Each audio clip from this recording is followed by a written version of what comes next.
Broadcast the rhythm.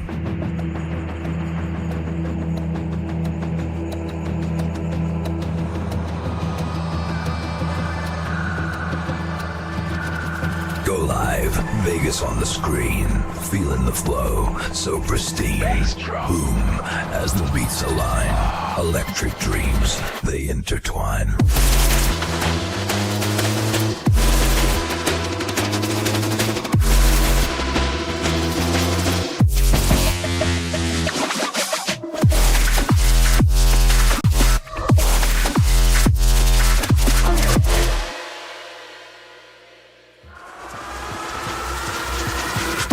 Neon dreams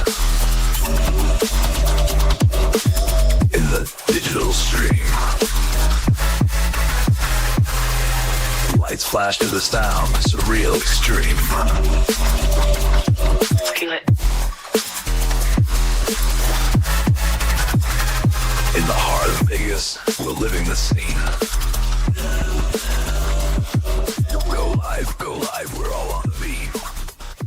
Please repeat, Nancy's Riot Podcast. About positivity, being strong, get survival, mental health, helping each other and overcoming life's challenges. Psycho like a lab, I'll wish to be a hurt. Hey. Chasing me is everything to the Lord alone. Hey, I'll let go and chase. I don't win.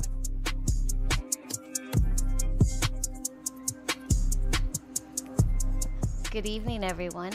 I hope everyone's having a wonderful week so far. First, before I begin, I just wanted to say thank you again if you're joining me this evening and spending your time with me this evening and hearing me speak. And I wanted to give a shout out to a young lady that I met over the weekend, Joey.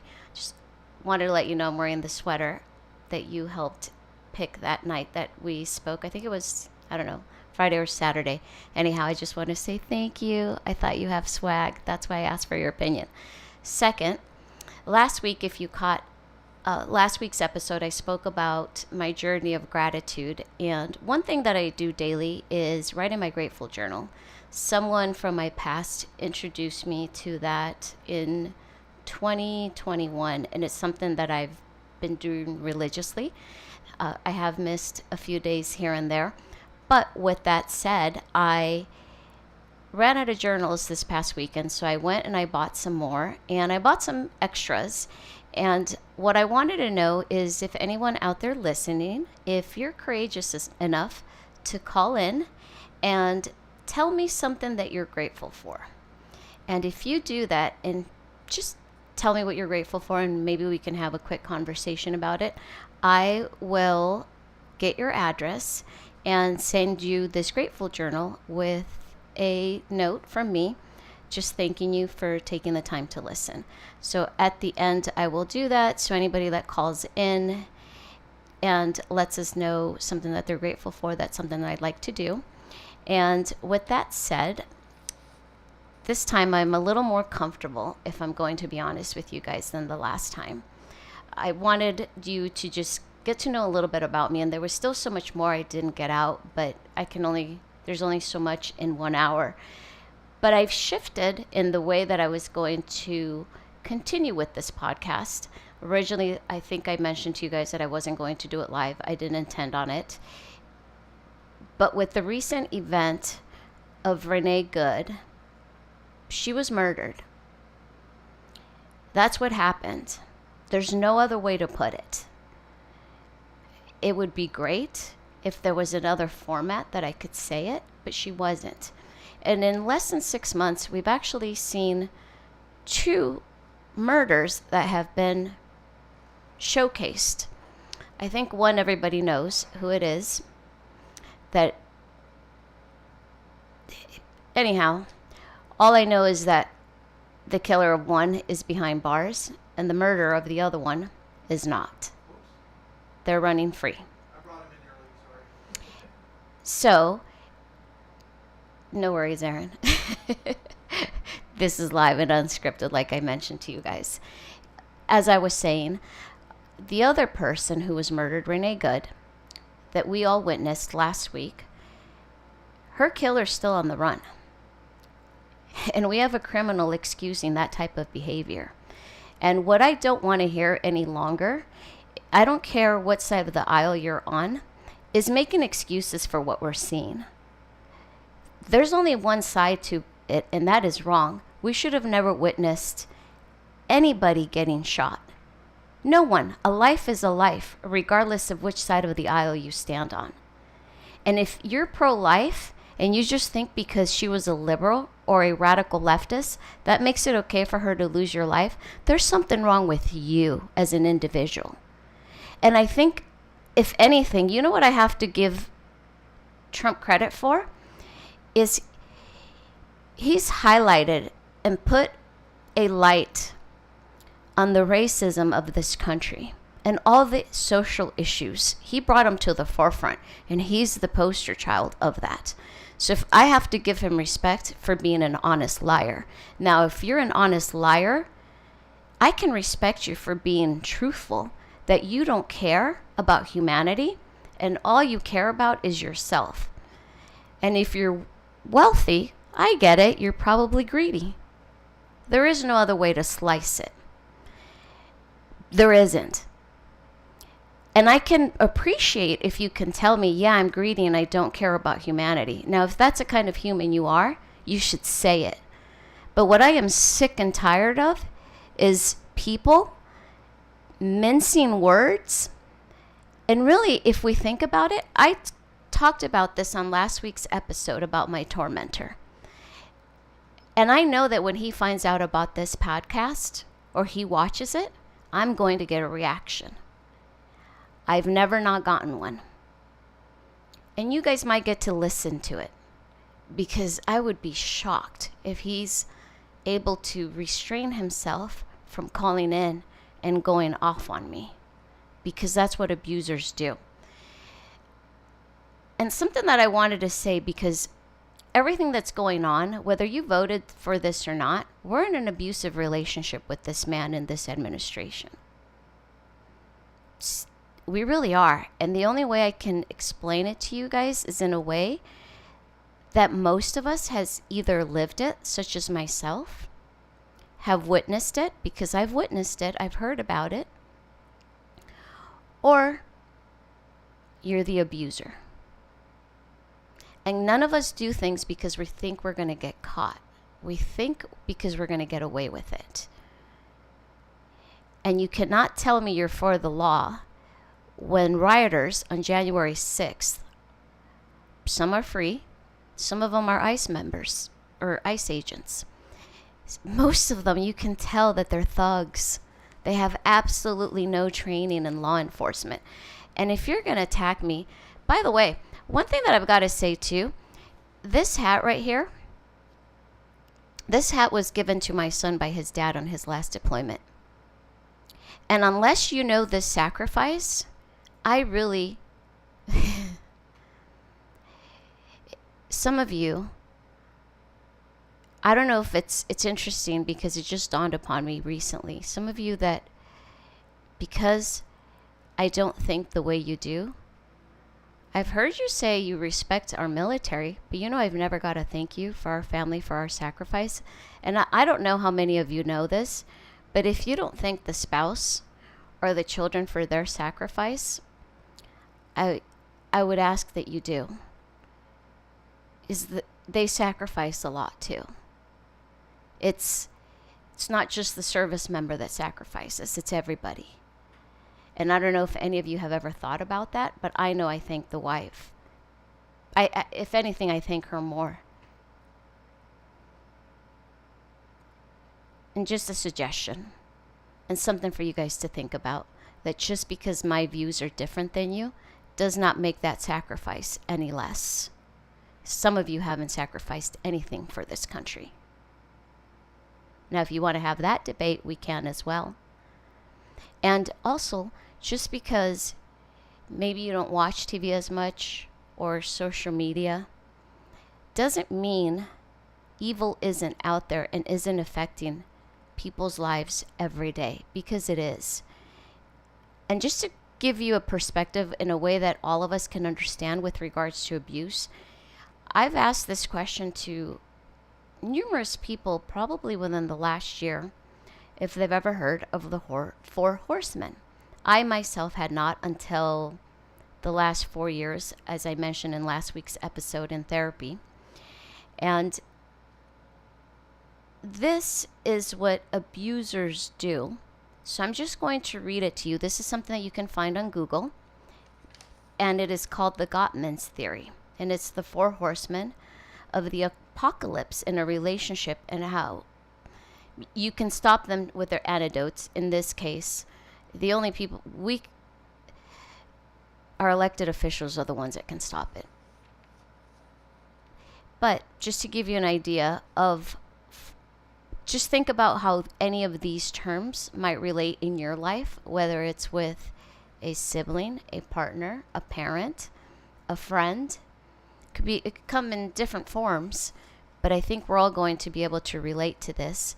And you tell me if in today's world, in this current administration, you don't find yourself with any of these feelings. And I don't need an answer, but just ask yourself these questions, where any of this fits in your life. Because I could tell you with my tormentor, every box was checked off. Criticism. Verbally attacking personality or character. Sound familiar? Contempt. Attacking sense of self with an intent to insult or abuse. I wonder who uses the name Piggy. Defensiveness. Victimizing yourself to ward off perceived attack and reverse the blame. I wonder who takes no accountability. Stonewalling. Withdrawing to avoid conflict and convey disapproval, distance, and separation. Just 4 things. I would be shocked if anyone listening has never experienced all of the above in some format. And again, it's not for me to answer, it's for you to look at yourself, because I created this podcast because I'm going to ask questions of you to think about yourself in certain situations in order for me to convey my message and to get to know you. In order to do it is for me to try to explain it with a metaphor that we can all understand, and on a human level connect and put our differences aside that we might think politically, but just from a human to human interaction. And the other thing I also wanted to say is I didn't intend on doing this, because doing it live every Tuesday, and I think this month I'm going to try to do it, because I think it's important for us to continue this conversation and again have a safe landing for one another, to be able to have these discussions without attacking each other and just do it in a very respectful way. And something that I haven't done, I can't remember the last time I read this, and I thought that it would be a good time for us to maybe start reading the Constitution of the United States. So I think we've all forgotten that even though this is just a piece of paper, we've all committed to respect this with dignity,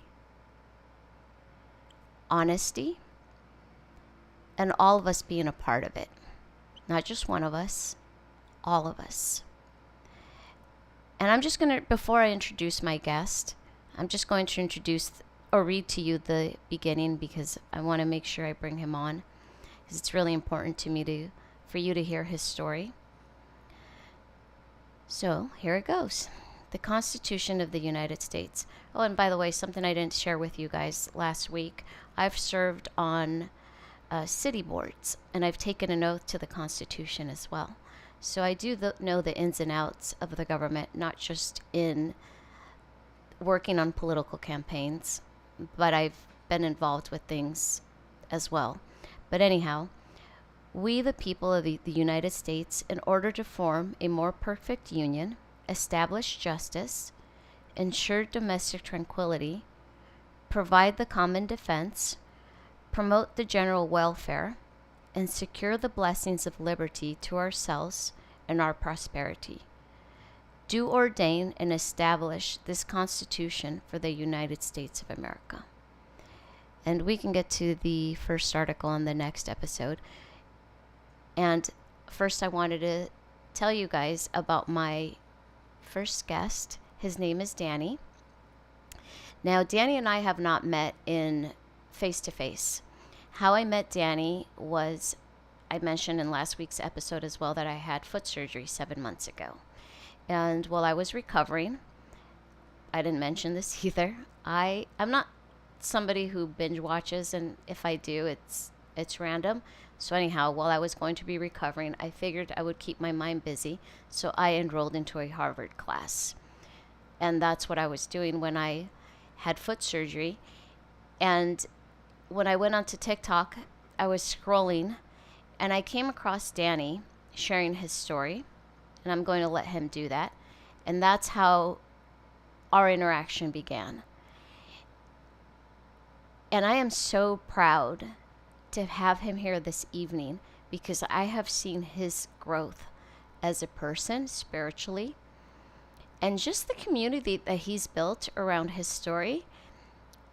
And shout out to the crew, because Danny, I gotta say, you've done such a great job of bringing us together, and I cannot wait to meet you in real life, because I think you know, and I've told you this, to me, you're like a little brother to me. And I have so much respect for how far you've come along and just what you're doing with your life. And you're setting an example for others.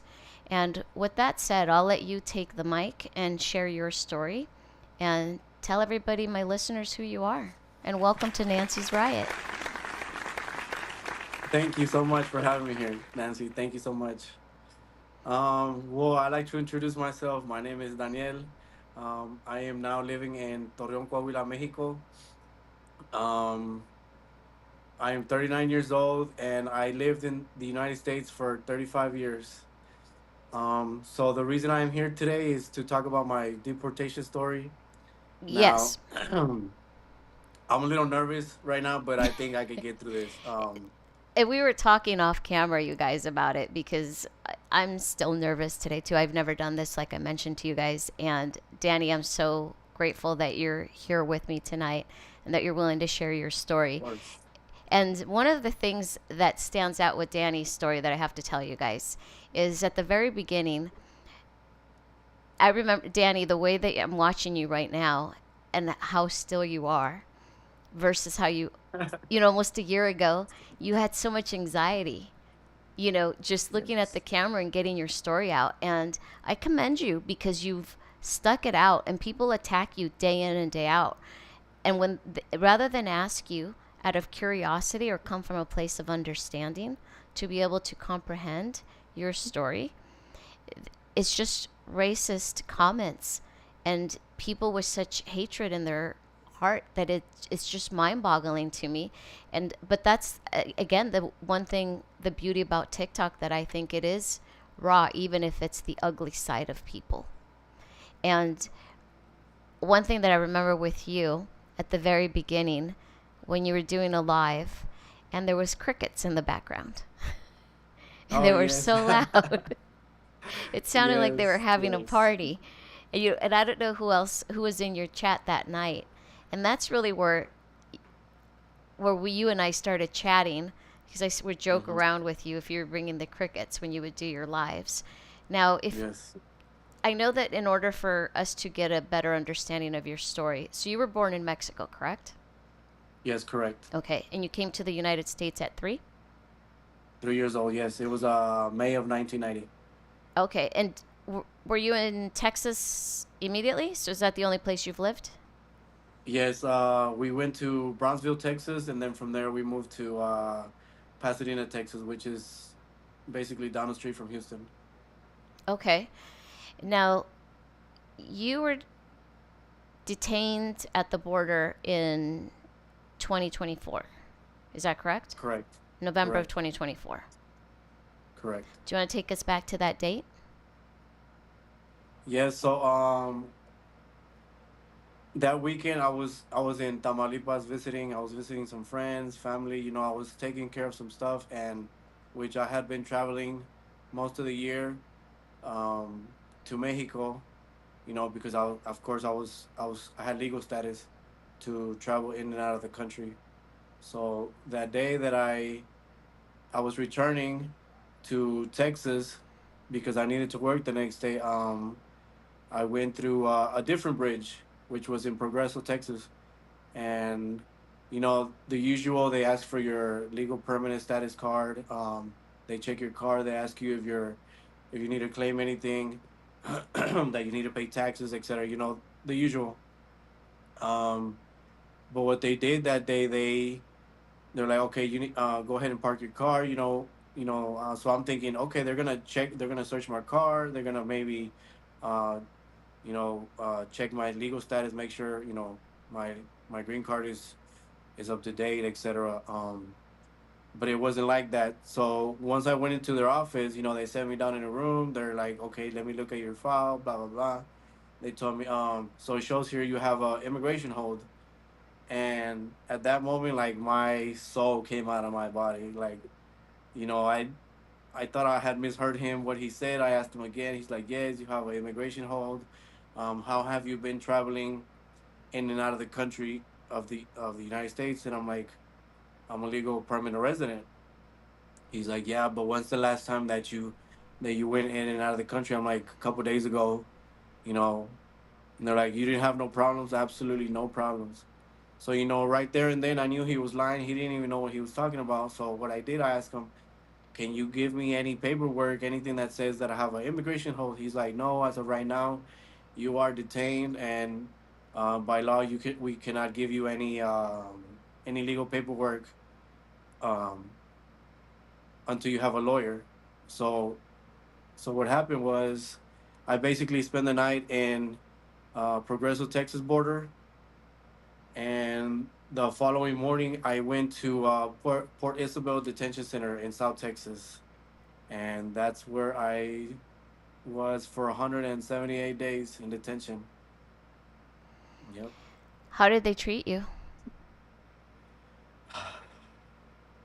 So I think if I say bad, it's an understatement. Like, the officers personally, they don't mistreat you, but the living conditions are terrible. I don't know if I can cuss in here, but I mean, um, we were underfed the whole 6 months I was there. They gave us um, basically expired food. Um, some of the food was raw. We a lot of us that were in there, we lost a lot of weight. The showers that we had in that detention center, the water was recycled because, fortunately, some of the officers that were in there taking care of us, they did have some conversations with us, and they did tell us that the water was recycled. So we were basically showering with the same water every Wow. day, and the only thing that would do was put excessive amount of bleach, so our hands and our feet were constantly like peeling because of the bleach and the hot water. Like, the water was extremely hot, and Really? so Never yeah. cold? So Just hot? they, at one point, it was cold because they lost, in part of the detention center, they lost, I guess, access to hot water. The boilers went out or something, and we went about 2 weeks showering with ice cold water. And this was in, if I'm not mistaken, it was like mid-December, around the holidays. So the water was extremely cold, extremely cold. But we had to do what we had to do. How many of you were in the cell? Um, at a point, there was up to 75 males, 75. 75, and it was from 18 years and up. The no women, no kids. And how big was the cell that they were keeping you in? And did you It each have a was bed or were you sleeping on the floor? no. We each had a bed. We had bunkers, but it was crowded. It was really crowded. We only had two showers with well, it was two sections with like three showers. So it was 75 people for basically, six mini showers, and we had to, you know, if you wanted to shower, you had to shower. And There was what's no privacy at all. No privacy. and what is 2 weeks the longest you went without a shower? Um, 4 days.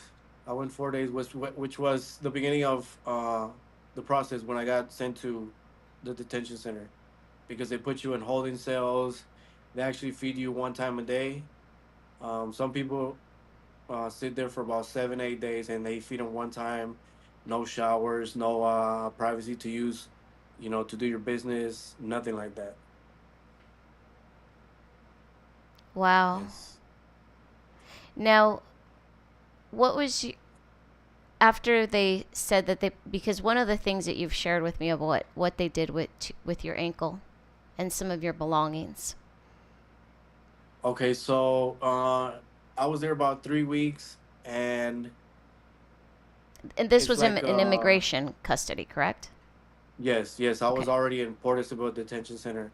So what they would do, I guess, certain checkups to certain people that had, um, certain conditions where we had to take medication. We were either sick or, certain stuff like that. I was taking medication for anxiety, and so that day I was heading out to medical to take my prescriptions, and one of the ice workers, I don't know exactly what position they had or whatnot, but they were working in the kitchen.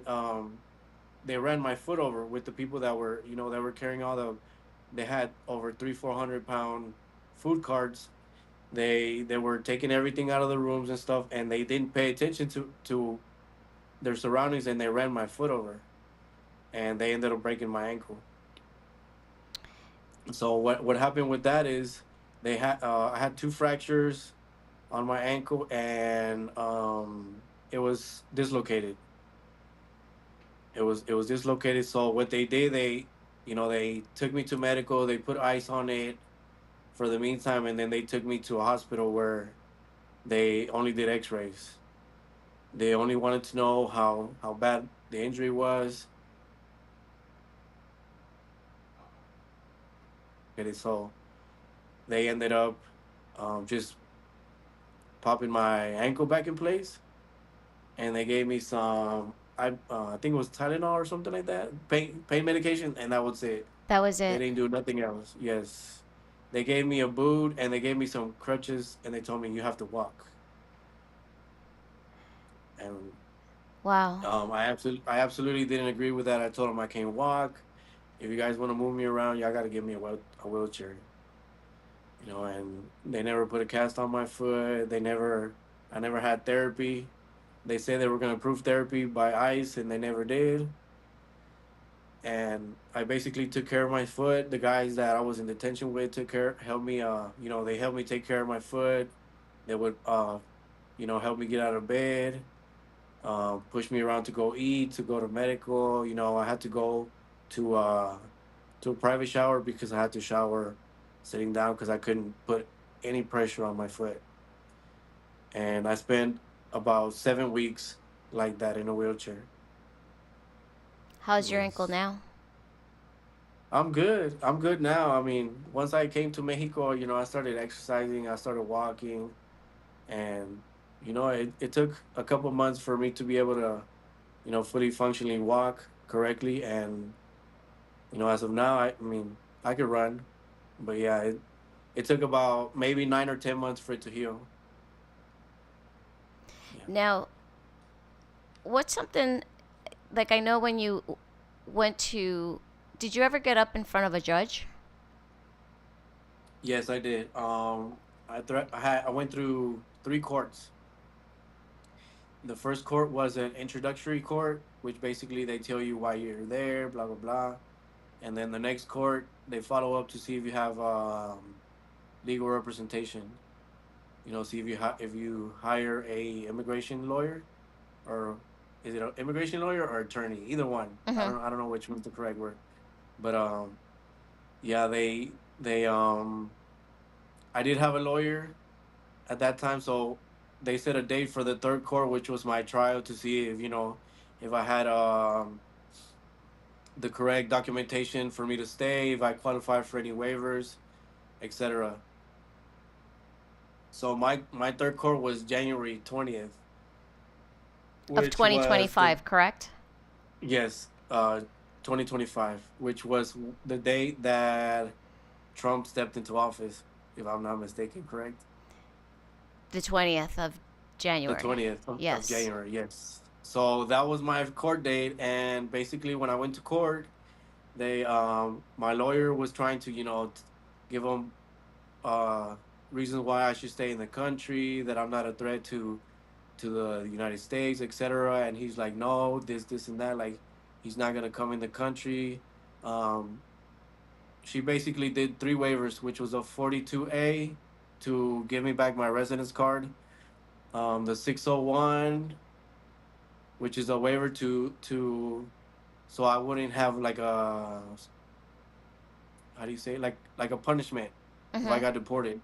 So basically, I would self deport if I qualified for that waiver. And the other one, I'm not exactly sure which one it was, but they denied all three waivers for me. And yeah, I spent the next month doing an appeal.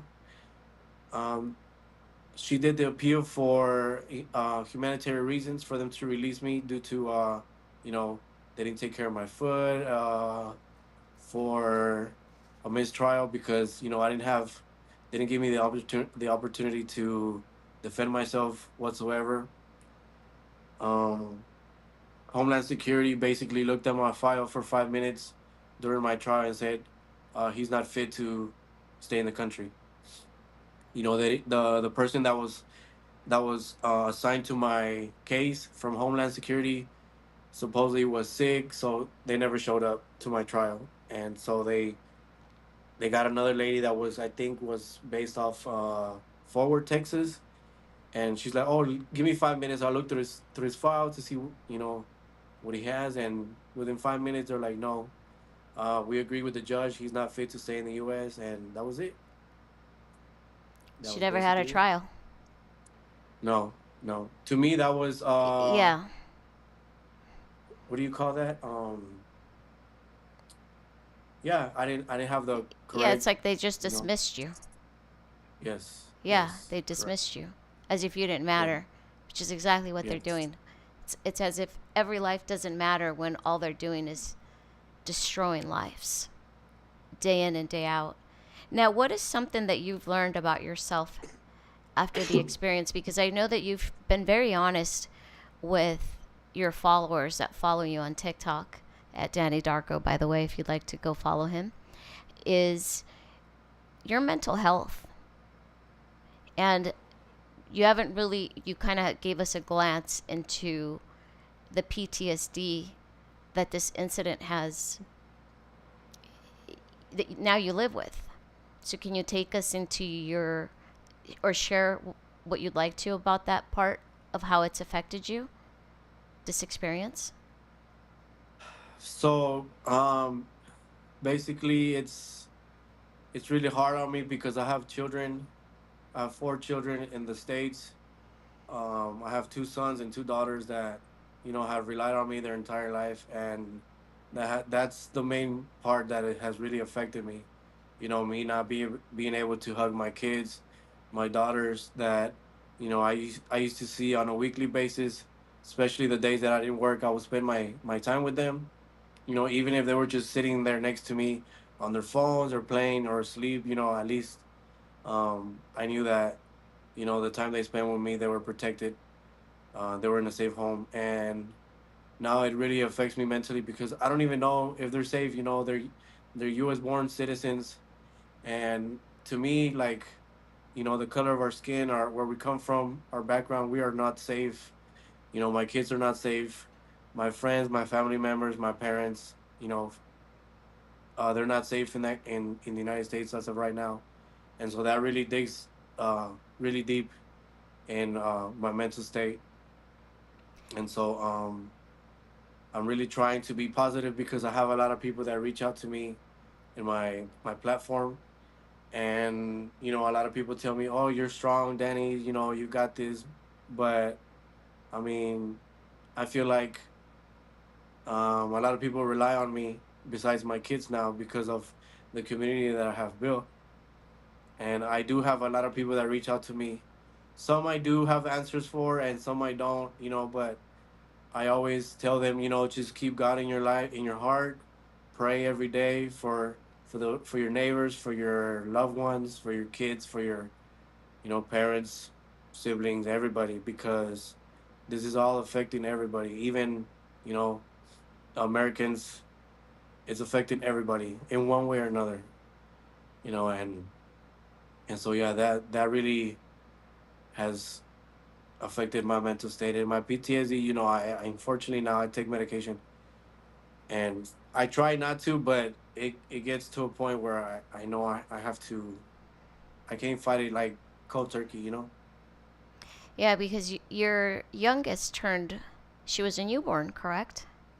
When it Yes, all correct. happened. Yeah, so Yes. she turned one. Were you in custody or were you already in Mexico? Yes. So I got detained November of 2024, and December of 2024 she turned one. She turned one. So you missed her Yes. first birthday. And Yes. her And second. her second And birthday. her second. Yes. Yeah.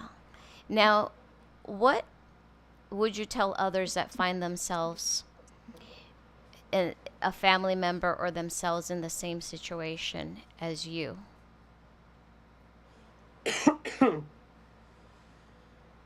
Both legally, That's a I t- guess, if you know of something that that you would recommend of either how to protect themselves. So one thing, the only thing I could say to protect themselves, if, for example, if they come to Mexico, um, it was embedded in our brain that Mexico is a very dangerous place, and we all understand in this world that every country, every state, every city, every town, there is good and bad people. There is dangerous places in Mexico, just like there is dangerous places in the U.S. anywhere else. So what I do tell people is, if you are new to Mexico, what I did is I told myself I'm gonna keep my mouth shut and my head down. Just um, watch your surroundings. Don't talk to people. Don't talk to strangers. If you have family members, reach out to your family members. Try to get them to help you. Um, but other than that, I can tell you that the Mexican government is helping. They did help me and all the other guys that were getting deported at the moment. Mm-hmm. They do help us out with. They have benefits for us that are deported. Um, and the other thing that I can say is just have faith, have a lot of faith, because life doesn't end outside of the United States. And as of my people and a lot of Latinos and from other places, we are strong and we can get through this. And you know, hopefully one day, if you want to return um, to the U.S. or just stay in your country, where God is with us. If you God could is live with in the us, and United States again, would you? as of right now, I tell people who ask me that I do not want to return. I don't. If I can see my children being in Mexico, I would be absolutely happy with that and grateful. But for me to want to live in that country again is gonna take a long time, because I wouldn't be able to live comfortably. I'm gonna be watching over my shoulders 24/7, because I'm gonna be afraid that that's gonna happen to me again. You know, it could be 5 years from now, 10 years from now, or it could happen to my kids or to a neighbor or anybody. And it's a traumatizing experience what they're doing. Yeah, and how do you think that this has changed you and your family? Has this gotten you, has it brought you closer to your family? Because I know that, like I said, you've built a community, and I know that because of TikTok is how I met you. And, Correct. and everybody else, Maria, Yesenia, SB, the Yes. whole crew. So how you're asking me how has this got me closer with my family? Yes, how has it changed your Oh, how has family it changed? dynamics? Um, it's affected everybody. My parents, especially my parents, they're at an age where they don't need the stress. It's a lot on them. Of course, I have two brothers and a sister, and it's affected them very much, very, very much. And my kids, my nephews, nieces. So, but what I try to do is, I try to tell them that I'm doing good, and I'm trying to do good here in Mexico, and show them um, that I'm gonna be okay. That I'm gonna be okay. And you're resilient. I mean, when I first met you, you had a job, and then now you have your own business. So, do you want to tell everybody about your Yes. business that you've created?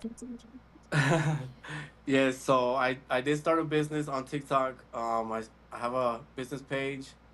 Um, Thanks to the community I was starting out with, they helped me um make up the business name. It's called the Real Mexican, Go the ahead, Real say Mexican, the it. Real Mexican Sugar Daddy. Yeah. It's a really funny name, but It's it's clever. catchy. It gets a lot of people's attention. That's a real It makes Mexican people sugar daddy laugh. if you didn't hear it. Yes, the Real Mexican Sugar Daddy in one word.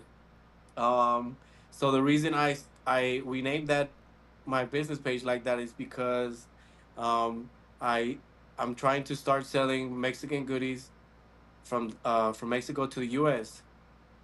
So I did start out selling candies, and I'm trying to slowly but surely, sell other products, especially on TikTok. And so yeah, that's what I'm trying to do to keep myself busy. It helps me mentally, and it helps me to survive. To pay bills, to eat, etc. And How do of you find course, joy? Or what do how do you I? do to find joy every day, given that you're away from your children? So I do FaceTime my kids, mostly my little girls. Um, I FaceTime with them. That really, that gives me a big boost of energy to keep pushing myself, because just by looking at them, it's it's a blessing. I love it. I don't know what I would do back then if when they didn't have FaceTime and these fancy phones, you know. But I do that, and then I do a lot of cleaning, and sometimes I don't even know what to clean at home, and I'm just trying to keep myself busy. I know I see Or your I videos of you cleaning. yeah. Yes. I also, I talk to my community on TikTok. They make me laugh a lot. There's a lot of hilarious people on there, good friends. I've made a lot of friendships, and of course you. And also, just this. I sometimes it's stressful because I see a lot of things that other people are going through, but it feels good to be able to help others, especially because I experienced all this, and that keeps me going, being able to help others, and I'm a survivor. I'm a survivor Now, how to does this it make world we're you? living in. Yeah, you sure are. How does it make you feel when people attack you now? I know I've seen you grow from the beginning when you would do lives, versus now how just the attacks, how they come. How do you, I know that eventually you grow thick skin and you just get used to it, but to some Yes. degree, does that affect you? That people, instead of Um. them asking you questions, they just throw insults? So there is certain things that do get to me up to this day, but like you said, I've grown some thick skin, especially with it's like mental abuse, or no, not yeah, mental and Mental, verbal abuse, yeah, because yeah, emotional because too. when I first started this, I got bashed on a lot on the platforms and stuff, and people they can be so ugly. They tell you, oh, I'm glad you're gone. The country's better without you, etc. Horrible things, and sometimes I laugh because I'm like, man, like, I can't judge nobody because I don't know what these people have gone through, right? That's what I think. Yeah. Maybe they've been through something as children. They were raised to be a certain way, and I tell them, God bless you, have a good day, goodbye. But yeah, there are certain things that do get to me. Up to this date, they do, and I mean, it's unbelievable how divided this world is. Isn't It it? is very, very, very divided, and it sucks. It does. I never thought that we would find ourselves in this situation because I came here as a child like you, and it's it's heartbreaking, especially for us because I could tell you with other military families that I speak to, this isn't what we sacrificed. Well, this isn't this isn't what we're about.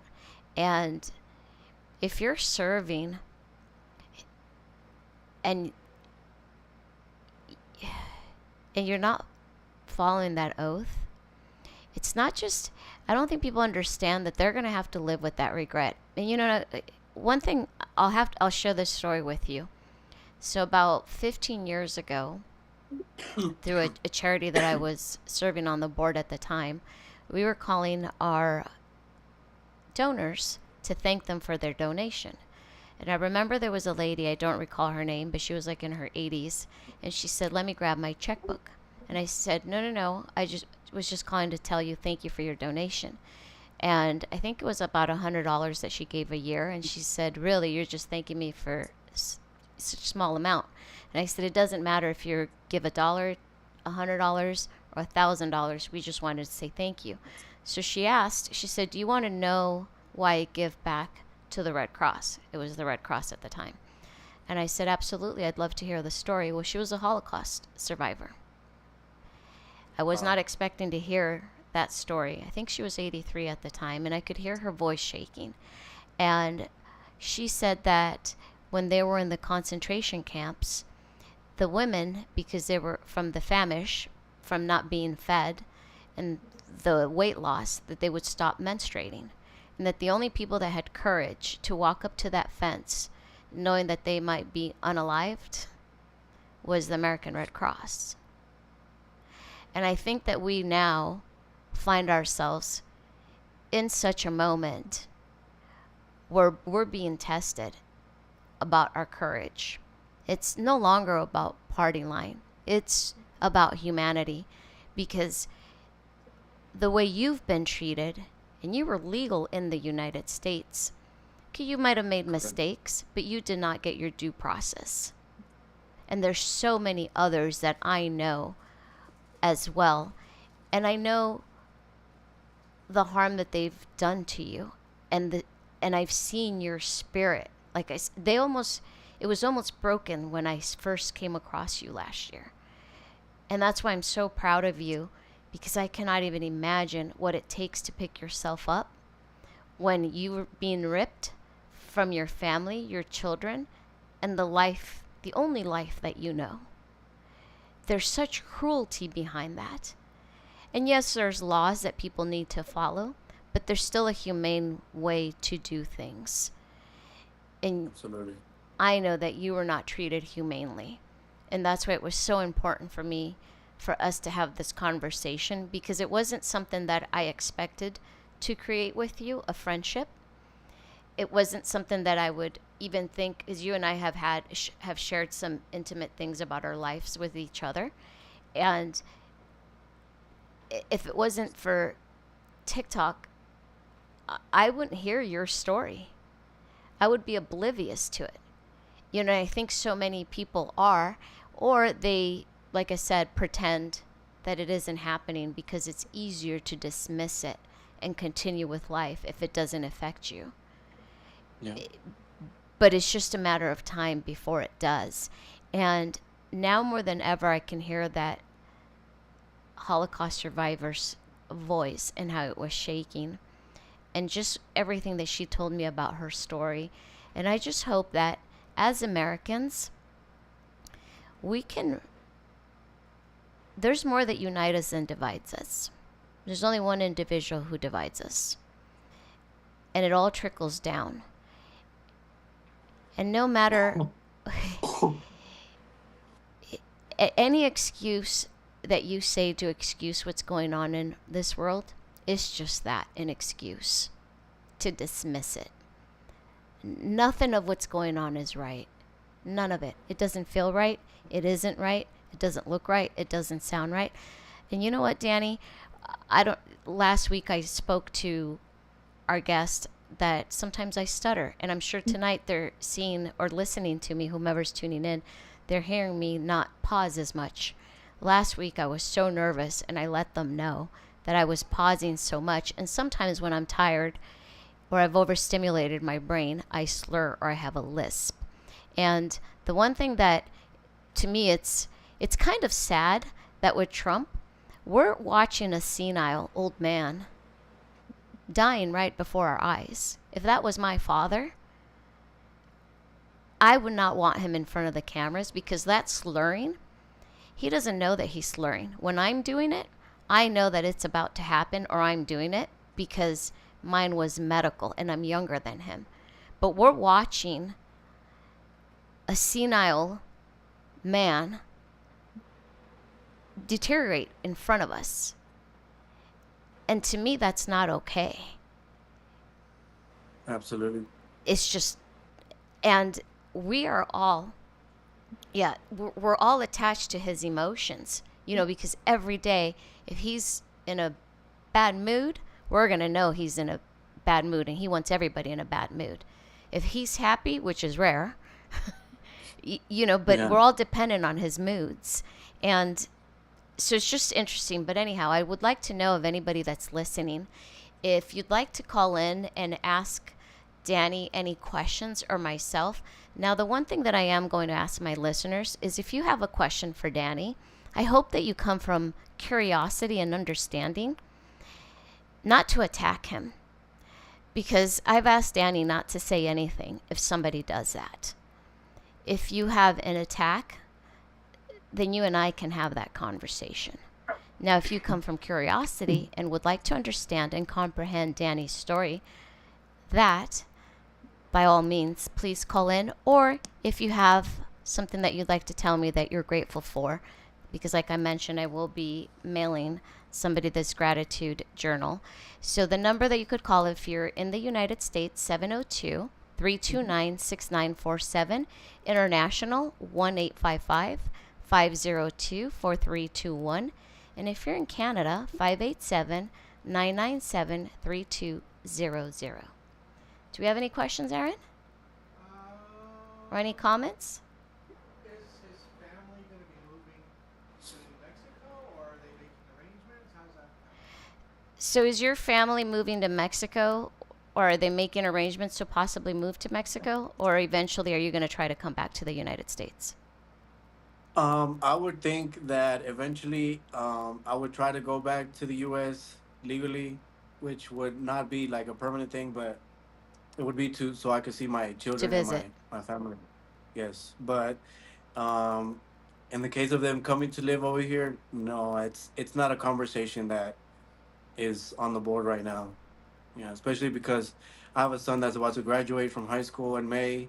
My other son is 16 years old, and then my daughters, they're babies, so they depend on their mother very much. Yeah, and you have a ban for 10 years, correct? Yes, I have a 10-year ban. Yes, and Yeah. that's, if I'm not mistaken, that is the minimum time that they're giving people that are getting deported from the U.S. is 10 years. Oh, so it's a standard thing that they're doing. Yes, the paperwork that I received had 10 years, 20 years, and for life. And then they do have self-deportation, which basically they give you without filing a deportation. If you qualify for it, which is my understanding, they let you leave the country. They give you a certain amount of time while you're in detention. You set up your flight and stuff, and then you leave, and without any deportation on your record.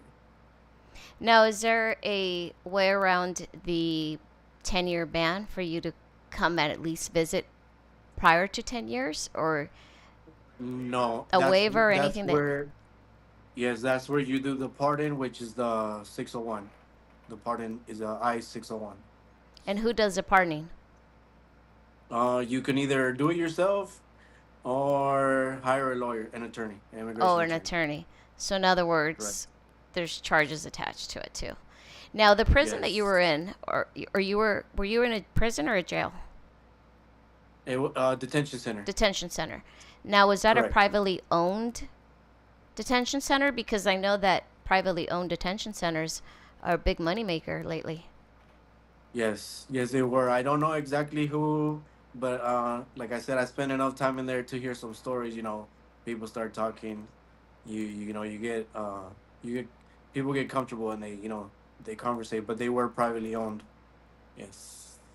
While you were in custody, since that happened right around the election, did you see an influx of immigrants being brought in as well? What do you mean? So, Like did you influx? see like a big number of people coming in right after he was elected or sworn Oh in? yes. Oh yes, huge amounts. You saw a spike. So I had the opportunity to, we had access to tablets, which we had to pay for every minute we spent on the tablet.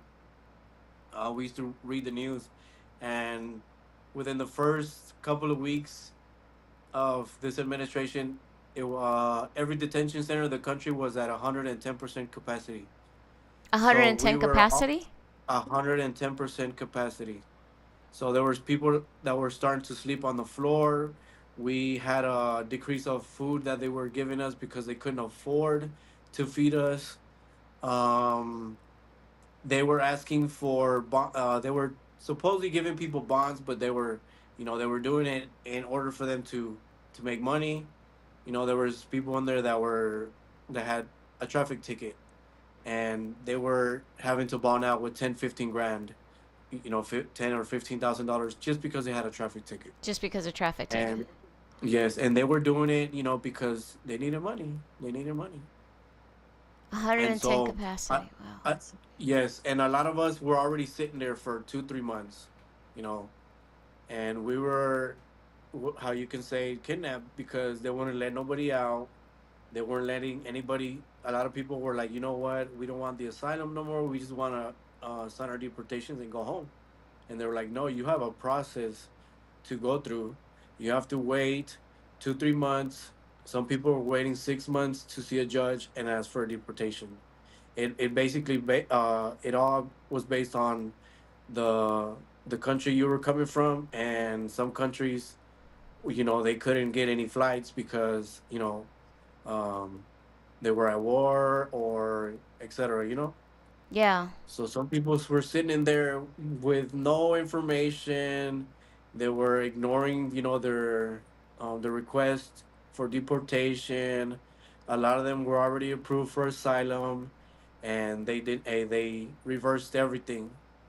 The the J- I believe it was the 20th or the 21st of January. All the asylums that were approved up to the date were reversed by the administration.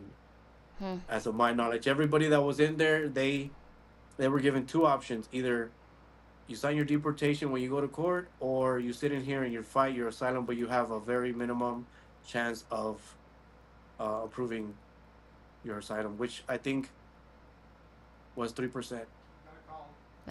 Well, we have a call, Danny. Okay. Okay. Who are we speaking to? Hi, it's me, La Cas.